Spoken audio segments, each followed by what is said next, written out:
Hey everybody, Kevin here with Kevin's Way Works. So as you guys probably know if you watch some of my videos is I do a lot of woodworking. And one of the problems I find is I don't have anywhere to put all of this wood. So what I'm going to do in this video is I'm going to build a wood storage rack. And I'm also going to show you 3 tricks that's going to make building this and installing it a whole lot easier. So stay tuned and I'm going to show you how to do this Kevin's way. So one of the first things you're going to see in other people's videos is that they tilt the platform to about 5 degrees and then they tilt the wood and cut it tilted. Well, I'm going to do that a little differently. I am going to tilt the platform at 5 degrees, but I'm not going to tilt the wood. I'm going to tilt the drill press. So I'm just going to tilt the drill press. I'm going to take these little wedges that are cut to 5 degrees. I'm going to stick them underneath and then I'm going to clamp it in place. And this is going to allow us to keep the 2x4 parallel to the ground, so we're not messing with trying to hold it at an angle. All right, so there you see it. Everything is in place and ready to go. I'm just going to use this little backer. Going to make sure it is square with the platform, and I'm going to make sure it's the right distance from the 1-inch Forstner bit so that it drills right in the center of the 2x4. So I'm not going to bore you with drilling out every single 2x4, so I'm just going to run down this one and give you an idea of exactly what I have to do. So as you can see here, I'm just running it down as far as this drill press can go until I reach the end, and then I'm going to repeat it with all the rest of the 2x4s. Now one thing to note here is that this drill bit does not go deep enough. It only goes about maybe 2/3 of the distance I want it to go, and because of that we're going to have to finish off these holes with a drill, and I'm going to show you guys how we do that in a little bit. So let's go ahead and get this table cleared off.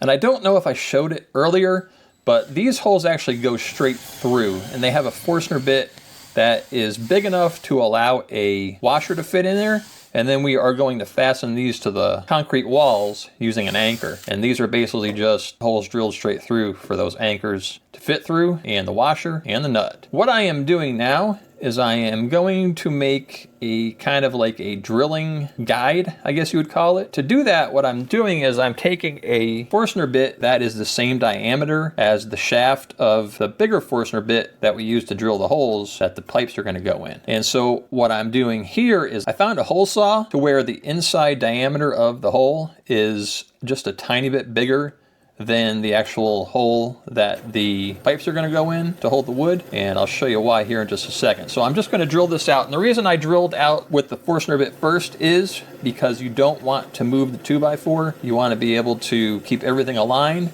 so you get a perfectly aligned center hole to the outside ring, so your Forstner bit can then fit inside of it just like this. And what this is going to allow us to do is drill down inside of the holes that we drilled with the drill press and stay perfectly even the entire length.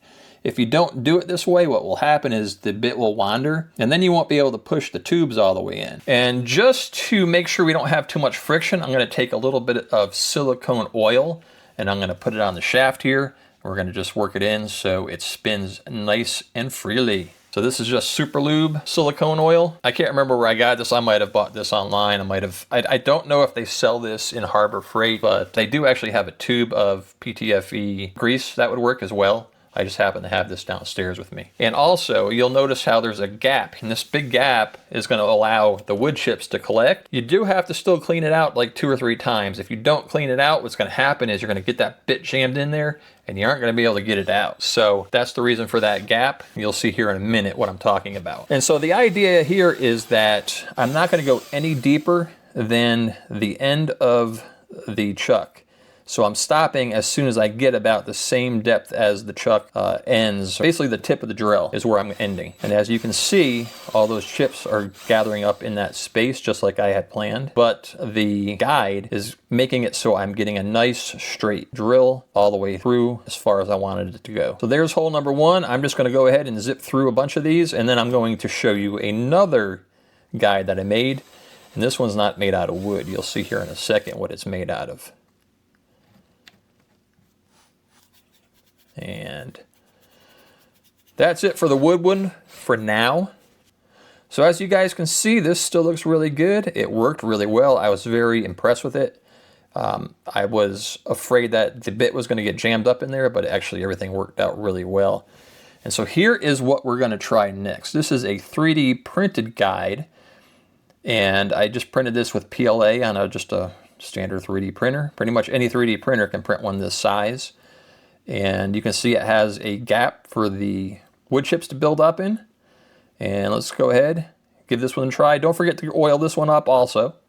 You don't want it melting. And this one actually fits in a lot better because it's got that beveled edge. You probably want to bevel the edge on the wood one as well. I didn't do that, didn't think of it at the time, but if I was to do this again, I would bevel it. But this one is working out pretty good. It's drilling just as good, and it's going in nice and straight just like the wood one went in. And so let's go ahead and get a bunch of these done with this 3D printed one.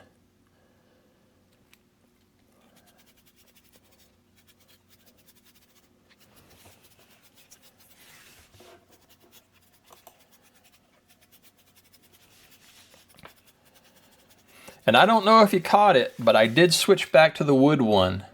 So I'll finish this one up with the wood one, and there we go, all done. That was a lot of work. Didn't take as long as I thought it would, though. So I tell you what, let's go on to the next step and start cutting some EMT tubing. I'll see you over there in a second. All right, let's get to the pipes. All right, so this is EMT conduit, electromagnetic tubing. It's basically a conduit for running electrical wires through. And it's also really strong, and it's good for doing all sorts of other things that are unrelated to electricity. I've used these to build lamps and a whole bunch of other things. And so I'm going to use these as the arms that are going to hold the wood up. So what I did is I found a piece of steel rod that fit in the hole because the one that it comes with isn't long enough. And this is basically just a guide so I can make sure I have these tubes cut to the exact same length each time. Now what I did at first though is I cut them in half because they're 10 feet long. So I cut them in half down to 5 feet, and that just made them easier to work with. And I can't remember the exact length I cut these to. I'll go ahead and I'll put something up on the screen to tell you. But I just run through every single pipe here, get them cut down the length until I have a whole bunch of short ones. And after cutting these, they have a bunch of burrs on the end, and to remove those, I just take them to my sander here, and I just roll it down the edge of the sander. So basically I start in the center and I roll it outwards. And the reason I do that is if you hold it in the same place for more than a few seconds, you're going to cut a hole in your sandpaper. So just go ahead, roll it. It'll knock all the burrs off and everything will be good. So I'm going to run through all of these real quick. I'm going to do both ends, get them deburred on the outside, and then I'm going to show you here in a second what I use to do the inside. And this is basically just an inside deburring tool for pipe. And you just run it around the inside just like that, and it cuts the burrs off. So I'm running it one way and then I'm running it the other way because EMT tubing is basically made by welding a flat piece of steel together into a tube shape. Basically runs it through a machine and then it welds it together. So on the inside there's basically a weld lip, and if you just go one way and you don't go the other way, you don't get all the burrs out. So I'm just running it back and forth to get them out. And these are zinc coated so they don't rust. You don't want to breathe in the dust or vapors, especially if you're welding them. You do not want to breathe that in. It's not good for you. So anyway, those are all done. And now what I've got here, these are headlock. These are actually structural screws. Those are going to screw into the sill plate up there on the top. And here is a drill bit. This is actually a special concrete drill bit because it can also drill through steel, and it's for rebar. So if you have rebar in your concrete, make sure you get a bit that it can also handle rebar as well as the concrete. And to get these holes drilled out, we're going to use this big boy Bauer hammer drill. This thing drills through concrete like a hot knife through butter. It's so easy. You just basically just put a little bit of pressure on and it just goes. So I love this guy. All right, so one thing I noticed is up at the top on the sill plate, there's a gap, and it's maybe 5/16 of an inch thick. And if I try to screw the top of these 2x4s into it, it's just gonna lift it up off the ground on the bottom. And so I'm filling the gap at the top with these pieces of 2x4 that I cut to, I think, 5/16 of an inch. And you can see them up here. They're drilled in with one. I probably just used one screw to hold them in. And then I drilled through them with that long structural screw. Now, one thing I didn't do is I didn't pre-drill a hole, so I cracked one of them. You'll see that here in a little bit. But let's go ahead. Let's get this thing drilled out. I'm going to just start the hole. So basically I have the 2x4 up exactly where I want it to go. I already marked it with a pencil and a level. So I have plumb marked, and I'm just holding the board up to where it needs to go, and I'm starting the holes.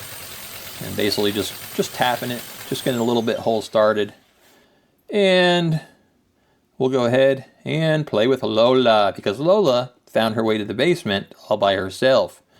She opened the door up by herself. The handles on the doors are levers, and she just let herself in. So there she is, which I'm surprised because she doesn't like loud noises. And she came down while I was drilling these holes. So I am going to take this top screw out, and it'll just make it easier so I can drill these concrete holes. And I'm sorry guys, I had no concept of moving the camera to where you could actually see what I was doing, so you don't get to see me actually drilling the holes. But hey, I mean, they're just holes. It's concrete drill. Nothing really special about it. So drilling the holes, drilling some more holes, and we're drilling the last hole. So right here, I'm just taking a handheld blower, I'm pinching the end of it, and I'm blowing the hole out. That just helps to get as much of the dust out as possible. There's still some in there, but guys, I mean, I drilled it deeper than it needed to go anyway, so really not a big deal. So now that those are all cleaned out, I'm just taking a concrete anchor, and basically what you do is you hammer these in, and then when you tighten down on them, they have a angled end on them with a metal ring. And as you tighten it down, it pulls out and it jams that ring against the metal angled end, and it holds it into place. I'll put a picture of one on the screen here so you know what I'm talking about. Now, when you hammer these in, make sure you put the nut on the end, or else you will end up mushrooming it out and you will not be able to put the nut on. So now I'm just pushing this on, getting it in place, making sure everything looks good. And everything looks great. Don't kick this too hard, guys. I kicked it so hard I sprained my toe, and it actually still hurts 3 years later. So be careful. I didn't hurt it there, I hurt it later. So basically what I'm doing here is I'm using a socket that has a hole that goes all the way through it. This is a Cobalt brand from Lowe's. You can still get this style. They don't sell it at Lowe's anymore, but you can get it at, pretty sure Harbor Freight has one. You can get it online, other places too. And the reason I'm using this is because it's downstairs, and to get my deep well sockets, I have to go upstairs and get them. And since this was down here, that's why I'm using it. And I'm just going to tighten these all up by hand, one at a time. As you can see right here, I did end up cracking that piece of wood because I didn't pre-drill it. So the other ones I pre-drilled so they wouldn't crack. But here you go. This is what it looks like after it is all fastened to the wall. There are just 3 of these. That's all. Really, you don't even need 3. You probably could get away with just 2. I did 3, partly because the boards are bowed. These are not actually 2x4s, or they are now. I think they were either a 2x10 or a 2x12. I can't remember now. But I had them, and I didn't want to waste them, so I cut them down to 2x4 width. The problem with doing that is there's some internal pressure in the wood, and they end up bowing. So some of them are bowed pretty bad, but once you get them bolted to the wall, they're nice and straight. So what I'm doing now is I want to test to see if I can actually torque these to spec, and I think it's 55 foot-pounds. So I grab my torque wrench, and I'm going to see if we can torque these. Kind of was thinking we probably wouldn't be able to, because what's going to happen is as I'm tightening it, it's just compressing the wood.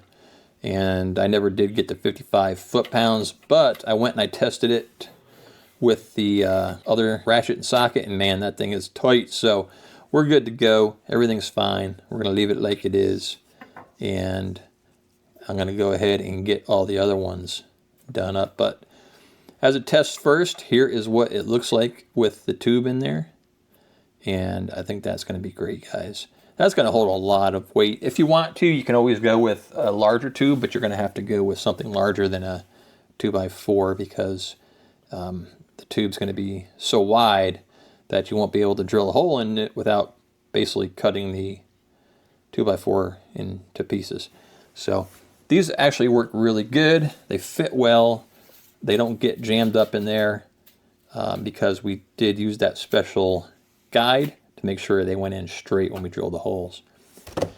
I made sure this was higher than 48 inches so I could stack plywood up here if I wanted to. Actually, I made it a little bit higher than 49 inches because MDF is usually 49 inches wide. All right, now that that one's done, I'm just gonna run through these other ones really quick. One thing I'm sure you guys already noticed is that 2 of the boards are a different color. They're a different type of wood. So the ones that are more of a yellowish color are southern yellow pine, and the other ones are just regular 2x4s that are probably just some type of white pine. They're not as strong as the southern yellow pine. So what I'm doing now is I'm putting all the tubes in. So let's watch as I do this. I think I ended up being 8 short because originally I was only planning on using 6 2x4s, and instead I used 8, and that gave me a full 16-foot width of holding abilities, and it also made it so I was short on the number of tubes I had. But that's okay, I'll go out and buy some more and cut them up if I need to. And here it is. This is what it looks like from the side. And as you can see, they all look like they are pretty much exactly 5 degrees. So taking that extra time to set up the drill press to get that 5-degree angle paid off in the end, and also using those guides, I think are really what did it. Because if we didn't use those guides and you were able to get the tubes into the wood, they're still going to end up being crooked. They're not going to be, even with each other. So that helped out tremendously. There it is, guys. Now that we have it all done, let's start putting some wood up here. So I just went and I grabbed all the long stuff I had leaning up against the walls. I'm going to go ahead and shove those all up on here, get them out of my way so I can go ahead and clean up the rest of my shop. So guys, there you have it. That is how you install a wood storage rack in your basement when you have poured solid concrete walls. So guys, I hope you enjoyed that. And as always, I want to thank you for watching. Kevin's Way Works. Uh-oh.